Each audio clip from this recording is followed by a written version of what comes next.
ವಿಜಯಪುರ ನಗರದ ಮನಗೂಳಿಯಗಸಿ ಬಡಾವಣೆಯ doctor B R. Ambedkar ಯುವಕ ಸಂಘದಿಂದ ಅಂಬೇಡ್ಕರ್ ಭವನದ ಜಾಗಕ್ಕಾಗಿ ಕಳೆದ 26 ದಿನಗಳಿಂದ ವಿಜಯಪುರ ನಗರದ ಜಿಲ್ಲಾಧಿಕಾರಿಗಳ ಕಚೇರಿ ಮುಂದೆ ಅಹೋರಾತ್ರಿ ಧರಣಿ ಸತ್ಯಾಗ್ರಹ ನಡೆಸುತ್ತಿದ್ದು, ಧರಣಿ ನಿರತರಿಗೆ ನ್ಯಾಯ ಸಿಗದ ಹಿನ್ನೆಲೆಯಲ್ಲಿ ಆಕ್ರೋಶಗೊಂಡ ಹೋರಾಟಗಾರರು ಇಂದು ಜಿಲ್ಲಾ ಉಸ್ತುವಾರಿ ಸಚಿವ ಡಾಕ್ಟರ್ ಎಂ.ಬಿ. ಪಾಟೀಲ್ ಅವರ ಕಾರಿಗೆ ಮುತ್ತಿಗೆ ಹಾಕಿದ ಘಟನೆ ನಗರದ ಜಿಲ್ಲಾ ಪಂಚಾಯಿತಿ ಆವರಣದಲ್ಲಿ ನಡೆದಿದೆ. ಈಗ ನೋಡು ವಿಷಯ ಗೊತ್ತದ. ಈಗ KDP ಮೀಟಿಂಗ್ನಾಗ ಡಿಸ್ಕಸ್ ಮಾಡತ್ತೀವಿ. ಅದು ಏನೈತಿ, ನನ್ನ ಪ್ರಕಾರ ಅದು ಲೀಸ್ ಲ್ಯಾಂಡ್ ಸರ್ಕಾರದಿಂದ.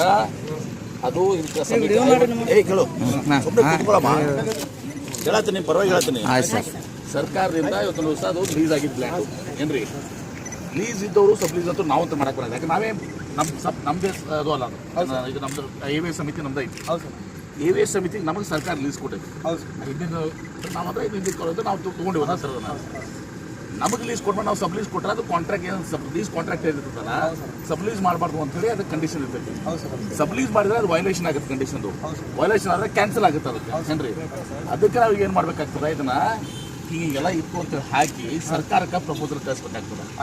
ಯಾಕಂದ್ರೆ ನಾವು ಈ ಕಡೆ ನಾವು ಅಲ್ಲಲ್ಲ, ನಾವು ಮಾಲಕಿದ್ರೆ ನಾವು ಕೊಟ್ಬಿಡ್ತಿದ್ದೆ ಎಷ್ಟೊತ್ತನ ಏನ. ಅದಕ್ಕೆ ಸರ್ಕಾರಕ್ಕೆ ಬರೋದು ಅದಕ್ಕೆ ಹಿಂಗೆ ಇದು ಮಾಡಿದ್ರೆ ನಡೆಯಂಗಿಲ್ಲ, ಉಪಯೋಗ. ಏನು ಸುಮ್ಮನೆ ನಾಟಕ ಮಾಡೋದಾಗತ್ತೆ, ನೀವು ಜೆಂಡಾ ಹಾಕಿದ್ರು ನಾವು ಎದುರುಗಡೆ ಹೋಗೋದಾಗುತ್ತೆ. ಅದಕ್ಕಾದ್ರೂ ಸರ್ಕಾರಕ್ಕೆ ಇಶ್ಯೂ ಮಾತಾಡ್ತೀನಿ. ಸರ್ಕಾರಕ್ಕೆ ಪ್ರಪೋಸಲ್ ಕಳಿಸಿ ಹಿಂಗೆ ಲೀಸ್ ಇದೆ ಅವರು ನಾವೊಂದು NOC ಕೊಡ್ತೀವಿ. BED ಇನ್ನೊಂದು NOC ಕೊಟ್ಟು ನಮಗೆ ಬೇಕಾಗಿಲ್ಲ, ಆದ್ರೆ ನಾವು ಲೀಸ್ ಅದೀವಿ, ಸಬ್ ಲೀಸ್ ಮಾಡಬಾರ್ದು ಅಂತ ನಮ್ಮ ಕಂಡೀಷನ್ ಇದೆ. ಅದಕ್ಕೆ ನೀವು ಅದಕ್ಕೆ ನಾವು NOC ಕೊಡ್ತೀವಿ. ನಾವು NOC ಕೊಟ್ಟರೆ DC ಅವರು ಸರ್ಕಾರ ಬರೀತಾರೆ. ಐ ಥಿಂಕ್ RC ಥ್ರೂ ಹೋಗ್ಬೇಕಾಗ್ತದ. RC through ಹೋಗ್ಬೇಕಾಗೈತಿ.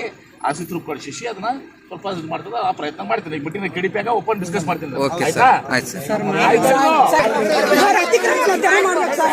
ಅತಿಕ್ರಮಣ ಮಾಡಿದ್ದಾರೆ ಸರ್. ಒಂದು ನಿಮಿಷ ಅಲ್ಲಿ ಅತಿಕ್ರಮಣ ಮಾಡಿದ್ದಾರೆ ಸರ್. ನಾವು ಜಿಲ್ಲಾಡಳಿತಕ್ಕೆ ಅತಿಕ್ರಮಣ ತೆರವು ಮಾಡ್ಬೇಕು ಸರ್. ಅತಿಕ್ರಮಣ ಮಾಡಿದ್ದಾರೆ ಸರ್. ದಲಿತರಿಗೆ ಅನ್ಯಾಯ ಆಗ್ತಿದೆ ಸರ್. ದಲಿತರಂತಲ್ಲ, ಇಲ್ಲಿ ಯಾರೇನು ಕೂಡ ಈಗ ಲೀಸ್ ನನ್ಗೆ ಗೊತ್ತಿದ್ದ ಪ್ರಕಾರ ಲೀಸ್ ಏನೈತಲ್ಲ, ಈಗ ಆಯುರ್ವೇದಿಕ್ ಕಾಲೇಜು ಯಾಕೆಂದ್ರೆ ಒಂದು ಬೇರೆ ಮ್ಯಾನೇಜ್ಮೆಂಟ್ ಇರ್ತದೆ. ಆಯುರ್ವೇದಿಕ್ ನಾವು ಬಂದ್ವಿ, ಅದು ಬಂದಾಗುವ ಸಂದರ್ಭದಲ್ಲಿ ನಾವು ಹೇಳಿದ್ದ ನಡೆಸಿಲ್ಲ, ಹಿರಿಯರು ಬಂದು ಹೇಳ್ಬೇಕು, ನಾವು ಅದನ್ನು ನಡ್ಸಕ್ಕಂತೂ ಇದು ಮಾಡತ್ತಿದ್ದೀವಿ. ಈಗ ಅಲ್ಲೇನಂದ್ರೆ ನಾವು ಅಂತೂ ಅದಕ್ಕೆ ಏನು ಮಾಡಕ್ಕೆ ಬರಲ್ಲ. ನಾವು ಸರ್ಕಾರಕ್ಕೆ ಬರೀಬೇಕು. ನಮ್ದಲ್ಲ ಅದ. ನಾವು ಲೀಸ್ ಮ್ಯಾಗಿದ್ದೀವಿ. ನಾವು ಲೀಸ್ ಮ್ಯಾಗಿದ್ದಾಗ ನಮಗೆ ಲೀಸ್ ಕಂಡೀಷನ್ ಇರ್ತೈತಿ ಏನ್ರಿ. ನೀವು ಯಾರಿಗೂ ಸಬ್ ಲೀಸ್ ಮಾಡಬಾರ್ದು. ಸಬ್ ಲೀಸ್ ಮಾಡಿದ್ರೆ ನಿಮ್ಮ ಲೀಸನ್ನ ನಾವು ಕ್ಯಾನ್ಸಲ್ ಮಾಡ್ತೀವಿ ಅಂತ ಆಟೋಮೆಟಿಕ್ ಇರ್ತದೆ. ಎಲ್ಲ ಇದು ಒಂದೇ ಕೇಸ್ನಾಗಲ್ಲ, ಎಲ್ಲನೂ ಕೂಡ. ಅದಕ್ಕೆ ನಾನು ಈಗ ಸರ್ಕಾರಕ್ಕೆ ಪರಿಶೀಲಿಸಿದ ಜೊತೆಗೆ ಈಗ ಅಲ್ಲಿವರೆಗೆ ಜಿಲ್ಲಾಧಿಕಾರಿ ಹೇಳ್ತೀನಿ, ಅದನ್ನ ಯಥಾಸ್ಥಿತಿಯನ್ನು ಯಾರು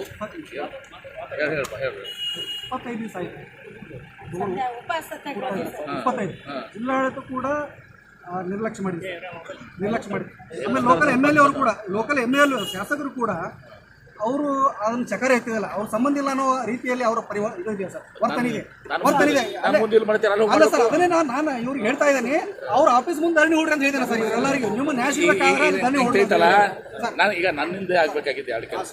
ಈ ಕಡೆ BED ಸಂಸ್ಥೆ ಅಧ್ಯಕ್ಷ ಆಗಿದ್ದು ಕೂಡ ಅದನ್ನು ಹೇಳ್ತಾ ಇದ್ದೀನಿ. ನಮ್ಗೆ ನಾವು NOC ಕೊಡಕ್ಕೆ ತಯಾರಿದ್ದೀವಿ. ನಮ್ದಲ್ಲ, ನಿನ್ನ ಆಗ್ತಿದ್ರೆ ನಾ ಯಾರು? ನಿನ್ನ ಆಸ್ತಿ ನಾವು ಮತ್ತೊಬ್ರು ಕೊಡ್ತಂದ್ರೆ ನಾ ಕೊಡವನು. ಸರ್ಕಾರ ಆಸ್ತಿ ನಾನು ಕೊಡಕ್ಕೆ ನನ್ಗೆ ಬರೋದಿಲ್ಲ ಕಂಡೀಷನ್ ಆಗಿ. ಅದಕ್ಕೆ ನಾನು NOC ಕೊಡಕ್ಕೆ ನಾವು ತಯಾರಿದ್ದೀವಿ. ಹಿಂಗೆಲ್ಲ ಇದೆ ಅಂತ ನಾವು ಕೊಡ್ತೀವಿ. ಕೇಳಪ್ಪ, ಈಗ ಕೇಳಬೇಕಾಗ್ತದೆ. ಅದು ಕೊಟ್ಟು ತದನಂತರ ಸರ್ ಕಿಶೋರ್ ಸರ್ ಅವರು BED ಅವರು ಲೀಸ್ ಇದ್ದರೂ ಕೂಡ ಅವರು ಆಕ್ಷೇಪಣೆ ಇಲ್ಲ, ಇದನ್ನು ಇದು ಮಾಡಿ ಬಗೆಹರಿಸಲಿಕ್ಕೆ ಅಂತೇಳಿ ಅವ್ರು ಕಿಶೋರ್ ಪ್ರಪೋಸಲ್ ಕಳ್ಸ ಕಳಿಸ್ತೀನಿ. ಆ ಪ್ರಪೋಸಲ್ ಕಳಿಸಿ ಅದು ಪದ್ಧತಿ. ಬಿಟ್ಟು ನಾ ಏನೋ ಸುಳ್ಳು ಹೇಳಿದ್ರೆ ಅದು ನಾಟಕ ಆಗ್ತದೆ. ಅದು ಗೊತ್ತಿದೆ ನಿಮಗೆ ಏನಂದ್ರೆ. ಅದಕ್ಕೆ ಅದನ್ನು ಮಾಡಿಸ್ತೀನಿ ಅಂತ ಈಗ ಡಿಸ್ಕಷನ್ ಮಾಡ್ತೀನಿ. ಅದನ್ನ ನೋಡ್ಕೊಂಡು ಲೀಗಲ್ ಫ್ರೇಮ್ವರ್ಕ್ನಾಗ ಏನು ಬರ್ತದೆ ಏನ್ರಿ. ಸರ್ಕಾರ ಬರಲೇಬೇಕಾಗ ಪ್ಲೀಸ್ ಪ್ರಾಪರ್ಟಿ BED ಇದ್ದರೆ ಕೇಳಿದ್ರೆ ನಾನೇ ಬಂದು ಕರೆದು ತೊಗೊಂಡೋಗ್ರ ಬರ್ತಿದ್ದೆ. ಇವ್ರು ಕೊಡಲಿಲ್ಲ, ಈಗ ಹಾಮುಲಾಲ್ ದೇವಸ್ಥಾನ ಕೊಡಲಿಲ್ಲ, ನಾನು ಕೊಟ್ಟಿದ್ದೆ. ಮತ್ತೆ ಈಗ ಕೊಟ್ಟು ಹೋಗ್ಬಿಡ್ತಿದ್ದೆ ಸರ್. ಜಿಲ್ಲಾಧಿಕಾರಿಗಳು ನಮಗೆ ಸುಳ್ಳು ಭರವಸೆ ನೀಡಿ ಸರ್. ಆ ಜಾಗದ ಸಮೀಕ್ಷೆ ಆಗಿದೆ ಸರ್. ಅದು ಲೀಸ್ ಜಾಗ ಅಂತ ಸರ್ಕಾರಿ ಪ್ರಾಪರ್ಟಿ ಸರ್. ಆದರೆ ಆ ಸರ್ಕಾರಿ ಜಾಗೆಯಲ್ಲಿ ಅತಿಕ್ರಮಣ ಆದರೂ ಸಹ ಸರ್ ಜಿಲ್ಲಾಡಳಿತ ಅತಿಕ್ರಮಣ ತೆರವು ಮಾಡ್ತಾ ಇಲ್ಲ ಸರ್. ಅಲ್ಲಿ ಗೋಡೆಯನ್ನು ಹಾಕಿದ್ದಾರೆ ಸರ್. ದಲಿತರಿಗೆ ಮೋಸ ಆಗ್ತಿದೆ. ಅದು ಅತಿಕ್ರಮಣ ಬಗ್ಗೆ ಮಾತಾಡ್ತೀನಿ. ಅತಿಕ್ರಮಣ ತೆಗಿಸ್ಬೋದು. ಅತಿಕ್ರಮಣ ತೆಗಿಸ ನಿಮಗೆ ಬರೋದಲ್ಲ. ಲೀಸ್ ಪ್ರಾಪರ್ಟಿ ಉಳಿದ ಸರ್ಕಾರದ ಬಸವ ಅಂಬೇಡ್ಕರ್ ಅನುಯಾಯಿಗಳಾದ ತಾವು ನಮ್ಮ ದಲಿತರಿಗೆ ಸಹಾಯ ಮಾಡಿ ಸರ್. ರಾಜ್ಯಪಾಲರಿಗೆ ನಾವು ರಕ್ತದಲ್ಲಿ ಪತ್ರ ಬರೆದಿದ್ದೇವೆ ಸರ್. ರಾಜ್ಯಪಾಲರ ರಕ್ತದಲ್ಲಿ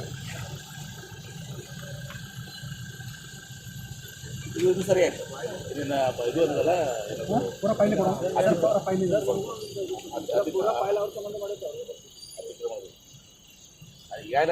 ಈಗಾಗಲೇ ವಕಫ್ ಇಲಾಖೆ ಜಿಲ್ಲಾಡಳಿತದ ಮೇಲೆ ಸುಳ್ಳು ಆರೋಪ ಮಾಡ್ತಿದೆ, ದಲಿತ ಸಮುದಾಯದ ಮೇಲೆ ಸಹ ಸುಳ್ಳು ಆರೋಪನ ಮಾಡ್ತಾ ಇದೆ ಸರ್.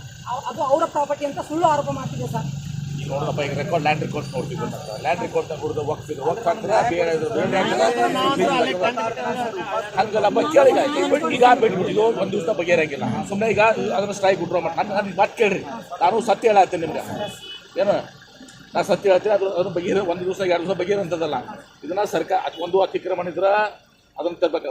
ವಕ್ಫ ಇದೆಲ್ಲ ಇದ್ರು ಕೂಡ ಅದು ನ್ಯಾಯ ಬಗೆಹರಿಬೇಕಾಗ್ತದೆ. ಡಾಕ್ಯುಮೆಂಟ್ ವೆರಿಫಿಕೇಶನ್ ಮಾಡ್ಬೇಕು. ಜಿಲ್ಲಾಧಿಕಾರಿಗಳದಾರ, ರೆವಿನ್ಯೂ ಇಲಾಖೆಯಿಂದ ಎಲ್ಲ ನೋಡ್ತಾರೆ. ಅದನ್ನು ಏನು ನೋಡಿ ಶಿಶಿ ಅದನ್ನು ಮಾಡಿಸಿ ನಾವು ಪ್ರಸ್ತಾವನೆ ಕಲಿಸುವಂಥದ್ದು ಮಾಡ್ತೀವಿ. ಅಟ್ಯಾಕ್ ಒಂದು ಹೆಚ್ಚು ಮುಂದೆ ಹೋಗ್ತಾರಲ್ಲ ಬೇರೆ ಸಂಸ್ಥೆ ನಾವು NOC ಕೊಡ್ತೀವಿ. ನಾವು ರೈತರ ಇದಾಗಿ ಮಾಡ್ಬೇಕು. ನಾವು ರೈತರ ಮಾಡ್ತೀವಿ ಅಂತ ಮಾಡ್ತೀವಿ. ಈಗ ಅದಕ್ಕೆ ಒಂದು ಕೆಲಸ ಮಾಡಿ, ಇದು ಸುಮ್ಮನೆ ಈಗ ನೋಡಮ್ಮ, ಇದು ಒಂದು ದಿವಸ ಬೈರಂಗಿಲ್ಲ. ಇದೊಂದು ಕನಿಷ್ಠ ಇವತ್ತು ನಾವು ಮೂವ್ಮೆಂಟ್ ಮಾಡಿದ್ರೆ ಕನಿಷ್ಠ ಪಕ್ಷ 6 ತಿಂಗಳು ತೋರುತ್ತೆ. ಸರ್ಕಾರದ ರೆವಿನ್ಯೂ ಇಲಾಖೆಯಿಂದ ಹೋಗಿ ಅದು ಮಾಡಿ ಎಲ್ಲ ಮಾಡ್ಬೇಕಂದ್ರೆ 6 ತಿಂಗಳು ತೋರು. 6 ತಿಂಗಳು ಬಿಡುತ್ತೆ. ಸುಮ್ಮನೆ ಬೇಡ, ನಾವು ವಿಶ್ವಾಸ ಹೇಳ್ರಿ. ನಾವು ಪ್ರಾಮಾಣಿಕ ಪ್ರಯತ್ನ ಮಾಡ್ತೀನಿ. ಸರ್ಕಾರ ಮಂಜೂರು ಮಾಡ್ತೀವಿ, ಅದೇನು ಸರ್ಕಾರದಲ್ಲಿ ಹೇಳ್ತೀನಿ. ನಾನು ರೆವಿನ್ಯೂ ಮಂತ್ರಿ ಕೂಡ ಹೇಳ್ತೀನಿ. ಇಷ್ಟಕ್ಕೆ ಮುಗಿಸ್ಬಿಡ್ರಿ. ದಲಿತರಿಗೆ ಭರವಸೆ ಕೊಟ್ಟ MB ಪಾಟೀಲ್ ಸಾಹೇಬರಿಗೆ, ದಲಿತರಿಗೆ ಭರವಸೆ ಕೊಟ್ಟ MB ಪಾಟೀಲ್ ಸಾಹೇಬರಿಗೆ, ದಲಿತರಿಗೆ ಭರವಸೆ ಕೊಟ್ಟಂತ MB ಪಾಟೀಲ್ ಸಾಹೇಬರಿಗೆ.